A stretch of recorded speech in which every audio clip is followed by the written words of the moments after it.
Assalamualaikum, my dear viewers. Welcome in World Under a Microscope. So let's talk about Crimean Congo Hemorrhagic Fever. ये क्या है हमारे पास? Congo disease के बारे में तो आपने सुना होगा. डेफिनेटली इस कोंगो का फुल नेम है Crimean Congo Hemorrhagic Fever. Okay, now talk about that कि ये जूनोटिक डिजीज़ कैसे है. देखें, जब कभी भी कोई डिजीज़ एनिमल से ट्रांसमिट होती है ह्यूमन के अंदर, उसे हम लोग बोलते हैं zoonotic. A disease transmitted from animal to human is known as zoonotic disease. तो ये हमारे पास कौन सी डिजीज़ है? वायरल डिजीज़ है. क्लियर? ओके, अब क्वेश्चन ये अराइज होता है कि हमारे पास एनिमल के अंदर ये डिजीज़ कैसे आती है. तो हमारे पास हाइलोमा टिक होते हैं जो एक्ट करते हैं एज अ कैरियर फॉरवर्ड, यानी कि वायरस के लिए जो टिक होती है वो एक्ट करती है एज अ कैरियर. जब ये टिक बाइट करती है काऊ को, शीप को या हमारे पास गोट को, तो उसके अंदर वो वायरस इंटर हो जाता है, वायरस ट्रांसमिट हो जाता है.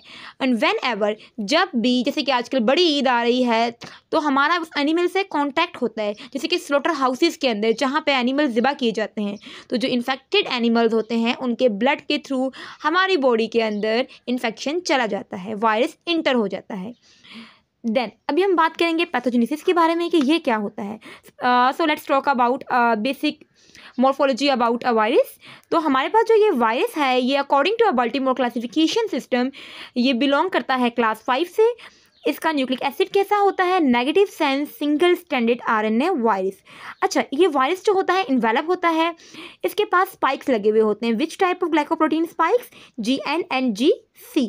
ओके, जब कभी भी ये वायरस इंटर होता है तो हमारे पास जो वायरस के इन्वेलप के ऊपर स्पाइक्स होते हैं GN GC, ये अटैच हो जाते हैं होस्ट सेल के रिसेप्टर के साथ. फॉर एग्जांपल मैं बात कर रही हूँ ह्यूमन की, तो ह्यूमन के सेल के ऊपर लगे हुए होंगे रिसेप्टर, उनके साथ ये अटैच हो जाएंगे स्पाइक्स. ठीक है, जैसे कि हर ताला जो है वो स्पेसिफिक चाबी से खुलता है, तो सिमिलरली यहाँ पे स्पाइक्स जो हैं वो सेल सर्फेस के ऊपर जो रिसेप्टर लगे हुए होंगे उससे बाइंड करेंगे. आफ्टर अ बाइंडिंग हमारे पास जो वायरस हो जाएगा वह इंटर हो जाएगा सेल के अंदर, बट किस प्रोसेस के through? Through a endocytosis.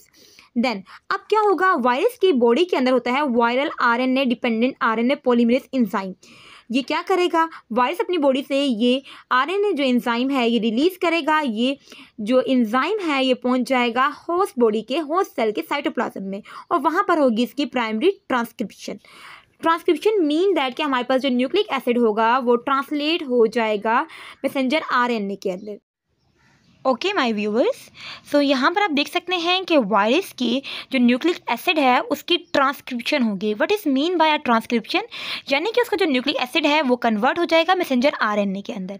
After that हमारे पास मैसेंजर RNA जब भी कन्वर्ट होता है प्रोटीन फॉर्म में, जब भी ट्रांसलेट होता है प्रोटीन फॉर्म में, उसे हम लोग बोलते हैं ट्रांसलेशन. ट्रांसलेशन एक ऐसा प्रोसेस है जो मैसेंजर RNA को कन्वर्ट करता है प्रोटीन में. देन फर्दर हो जाएगी हमारे पास वायरस की रेप्लिकेशन. रेप्लिकेशन में क्या होगा? हमारे पास वायरस की कॉपीज बन रही होंगी. एट दैट टाइम हमारे पास हमारी बॉडी जो है उसका इम्यून रिस्पॉन्स जो होगा वो एक्ट करेगा, वो जनरेट होगा ताकि वो वायरस को किल करने की कोशिश करें. एंड साथ साथ क्या होगा? हमारे पास जो रेप्लिकेशन हुई है जिन वायरस पार्टिकल की, उनकी असेंबली होगी. असेंबली मीन दैट कि वायरस के पार्टिकल जो हैं, जिसका जो जीनोम है उसके इर्द गिर्द प्रोटीन आएगी, कोटिंग बनेगी, इन्वेलप बनना शुरू हो जाएंगे. और ये कहाँ पे असेंबली होती है वायरस की? गोल्गी एपैरेटस के अंदर. देन हमारे सेल के अंदर से ये जो वायरस है कोंगो वायरस, ये कैसे रिलीज आउट होगा? Through a exocytosis process. Then हमारे पास ये जो वायरस है वो डैमेज करेगा एंडोथीलियल सेल को. What is mean by it? Endothelial cell यानी कि हमारे पास आपको नज़र आ रही है ये बनी हुई है ब्लड वेसल. ब्लड वेसल जो है नॉर्मली जो है उसके अंदर कोई किसी किस्म का पोर नहीं होता, लेकिन यहाँ पर क्या है कि इसके अंदर वायरस ने पोर्स बना दिए हैं. ठीक है, जिसकी वजह से हमारे पास ब्लड लीक होगा, यहाँ पे ब्लीडिंग होगी, severe bleeding. This is known as a haemorrhagic. Then after that हम ये देख रहे हैं कि चले हीमोरेजिक की तो हमें समझ आ गई, अब बुखार क्यों होता है? बेसिकली हमारी बॉडी के अंदर पायरोजन रिलीज़ होते हैं. अब पायरोजन रिलीज़ होते हैं और जाते हैं हमारे ब्रेन में. हमारे ब्रेन का सेंटर है हाइपोथैलेमस, जहाँ पे टेम्परेचर सेट होता है. वहाँ पर क्या हुआ? टेम्परेचर राइज कर जाएगा. तो बेसिकली टेम्परेचर राइज करने का मतलब ये होता है कि हमारी बॉडी जो है वो इम्यून रिस्पॉन्स शो कर रही है वायरस को किल करने के लिए. एज ए रिजल्ट हमें फीवर होता है. So dear viewers, thank you very much for watching the video. I hope you like it and subscribe my channel. Thank you very much.